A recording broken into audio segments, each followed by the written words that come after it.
नमस्कार, मैं हृदय शंकर। न्यूज बाइस्कोप में आप सबों का स्वागत है। झारखंड में सियासत खूब चरम पर है। वजह ईडी ने एक तरफ सीएम हेमंत को नोटिस दिया था, दूसरी तरफ शराब घोटाले की तफ्तीश शुरू कर दी है और इसी क्रम में योगेंद्र तिवारी के 36 ठिकानों पर छापा मारा था। वाहन कारोबारी विनय सिंह के ठिकानों पर छापा मारा था, जहां से करोड़ों के आभूषण बरामद होने की बात आई। इसके साथ साथ वित्त मंत्री हैं झारखंड के रामेश्वर उरांव, उनके आवास पर छापा मारा था, जहां से 30 लाख रुपए बरामद होने की खबरें सामने आई हैं। उनके बेटे को शराब कारोबारियों के साथ साठगांठ का आरोप लगा है और उन्हीं के साथ हम आपको सबसे पहले तो ये बता दें कि झारखंड में लगभग 450 करोड़ के शराब घोटाले को अंजाम दिया गया है। राजस्व की चोरी की गई है, ये बताया जा रहा है और इसी आधार पर ईडी अपनी कार्रवाई कर रही है। ईडी ने जो कार्रवाई की उसे लेकर अब सियासत भी तेज हो गई है। जेएमएम ने यह आरोप लगाया है, जेएमएम ने कुछ कागजात भी पेश किए हैं। उन्होंने शराब कारोबारी जोगेंद्र तिवारी, ललिता तिवारी और उनके साथ राम्या मरांडी का नाम जोड़ा है। उन्होंने कहा है कि जोगेंद्र तिवारी के करीबी हैं राम्या मरांडी और राम्या मरांडी को बीजेपी के नेता बाबूलाल मरांडी उनका भाई बताया जा रहा है और इस पर बीजेपी से भी अब बाबूलाल मरांडी को भी आरोपी बताने की कोशिश की जा रही है कि उनके परिजन भी इस तरह की गड़बड़ियों में शामिल हैं। हमारे साथ हमारे संवाददाता नीरज हैं। नीरज, क्या कुछ आरोप लगाया गया है जेएमएम की तरफ से और क्या कुछ कहा गया है? देखिए, आज झारखंड मुक्ति मोर्चा और कांग्रेस की तरफ से संयुक्त प्रेस कॉन्फ्रेंस किया गया था और प्रेस कॉन्फ्रेंस करते हुए जैसा कि आपको मैंने ये लिस्ट दिया है, इसमें ये जो 3 नाम हैं, जिसमें योगेंद्र तिवारी, लालिमा तिवारी और राम्या मरांडी, ये 3 लोगों का नाम इसमें दिया गया। योगेंद्र तिवारी का आपको नाम पता होगा, 2 दिनों में काफ़ी अभी चर्चा में योगेंद्र तिवारी का नाम है, जिसमें ये कहा जा रहा है कि शराब घोटाला जो हुआ है उसमें जो मेन रोल है ये योगेंद्र तिवारी का है। उसके साथ साथ ये लालिमा तिवारी है, उनका भी संबंध बताया जा रहा है कि कहीं ना कहीं योगेंद्र तिवारी से है। और ये राम्या मरांडी जो नाम बताया गया है, ये कहा जा रहा है कि बाबूलाल मरांडी जो भाजपा के प्रदेश अध्यक्ष है और प्रथम मुख्यमंत्री भी रहे हैं झारखंड के, उनके भाई हैं। तो सीधा सीधा आरोप बाबूलाल मरांडी पे लग रहा है। और ये भी कहा जा रहा है कि जो ईडी की ओर से कार्रवाई की जा रही है वो बदले की कार्रवाई है या फिर यहाँ के जो सरकार है वो अस्थिर करने के लिए इस तरह कार्रवाई की जा रही है, लेकिन वो कार्रवाई सिर्फ यहाँ के जो कांग्रेस या फिर जेएमएम से जुड़े लोग हैं उन पर की जा रही है, भाजपा से जुड़े लोगों पर कार्रवाई नहीं हो रही है।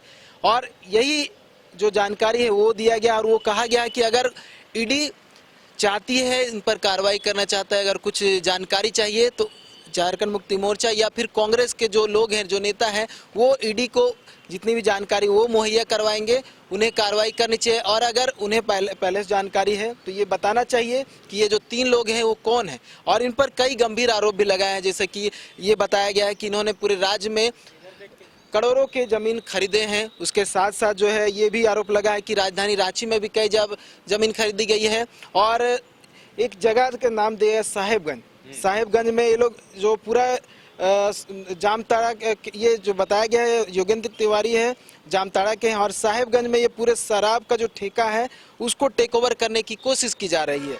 और इस पे जो मेन सवाल उठा है कि इनका सोर्स ऑफ इनकम क्या है, इन्होंने जो जमीन खरीदी या खरीदा जा रहा है, सोर्स ऑफ इनकम क्या है, ये सवाल उठाया। और ईडी से बाकायदा ये सवाल पूछा गया है कि ईडी बताए कि इनका सोर्स ऑफ इनकम क्या है और इन पर कार्रवाई क्यों नहीं हो रही है। उसके साथ साथ उन्होंने ये भी कहा है कि जिस तरह से ईडी ने अभी रामेश्वर उरांव के यहाँ पे कार्रवाई की थी, छापेमारी की गई थी, जब रोहित उरांव उनके बेटे पर आरोप लगा है कि उनका संबंध योगेंद्र तिवारी से है और कहीं ना कहीं पैसा भी उन्होंने इन्वेस्ट किया है। और इस पे ये आरोप लगा है कि अगर किसी तरह की जानकारी ईडी को थी तो डायरेक्टली उनके यहाँ पे छापेमारी नहीं मारना था, उनको बताना चाहिए, उन्हें समन जारी करना चाहिए और बुलाकर पूछताछ की जानी चाहिए। इस तरह से किसी मंत्री के यहाँ पर जो कि पूर्व आईपीएस भी रह चुके हैं, छापेमारी करके उनके नाम को खराब करना ये गलत है। ये इस तरह से यानी इस पे जम के सियासत हो रही है। लेकिन अगर तथ्यों की बात की जाए तो झारखंड में शराब घोटाले का कनेक्शन अरुण पति त्रिपाठी से जुड़ा हुआ है। अरुण पति त्रिपाठी छत्तीसगढ़ कैडर के अधिकारी हैं और वो इस मामले में गिरफ्तार भी किए जा चुके हैं और गैरकानूनी तरीके से झारखंड में शराब नीति को लेकर उन्हें सलाहकार बनाया गया था और उन्होंने गड़बड़ी की बात भी स्वीकार ली है। उनसे पिछले कई महीनों से कई टीमें पूछताछ कर रही हैं केंद्रीय एजेंसियों की, उन्होंने गड़बड़ी की बात स्वीकार ली है। तो ये तो तथ्य है कि झारखंड में शराब घोटाला हुआ है, लगभग 500 से 700 करोड़ का शराब घोटाला हुआ है। और जाहिर सी बात है अगर उसमें रामेश्वर उरांव के बेटे अगर पार्टनर है तो कहीं न कहीं जद में वो भी आएंगे, सियासत हो रही है। लेकिन अगर राम्या मारांडी का नाम लेकर ये कहा जा रहा है कि वो बाबूलाल मरांडी के भाई हैं और जोगेंद्र तिवारी के साथ वो भी हैं, तो जांच बिल्कुल होनी चाहिए।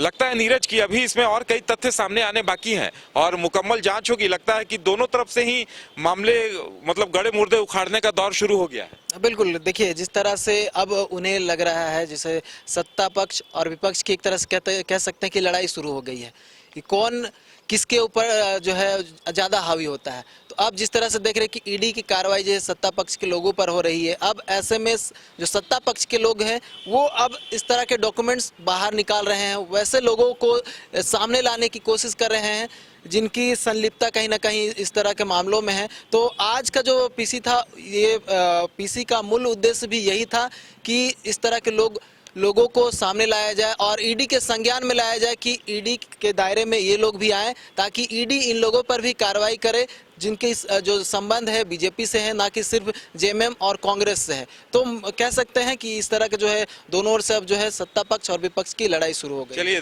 देखना दिलचस्प होगा। ऐसे राज्य सरकार के पास एसीबी भी है और अगर बाबूलाल मरांडी के भाई इस तरह की गतिविधियों में शामिल हैं तो एसीबी जांच भी हो सकती है। लेकिन देखने वाली बात यह होगी कि जो तमाम तथ्य सामने आ रहे हैं शराब घोटाले को लेकर, क्योंकि अभी तक ईडी ने मंत्री रामेश्वर उरांव के घर से या कारोबारी विनय सिंह के घर से क्या कुछ बरामद हुआ है, क्या कुछ कागजात बरामद हुए हैं, इस बारे में अभी तक जाहिर नहीं किया है, ना ही कोई विधिवत आधिकारिक पुष्टि हुई है।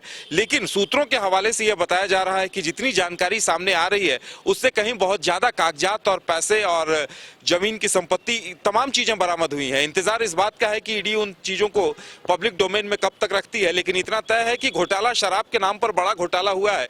कौन कौन आरोपी जद में फंसते हैं और क्या होता है ये देखना दिलचस्प होगा। जी बिल्कुल। कल एक बड़ी कह सकते हैं कि जिस तरह से छापेमारी हुई थी, योगेंद्र तिवारी जिनका नाम लगातार सामने आ रहा था, कल उन्हें समन कर बुलाया गया है। तो कल हो सकता है कुछ इसमें बड़ा अपडेट मिले, क्या कुछ जो सामान बरामद किए गए, कैश कितना बरामद किया गया, और जो विनय सिंह का नाम आ रहा था उनके यहाँ से करोड़ों के जेवरात मिले हैं।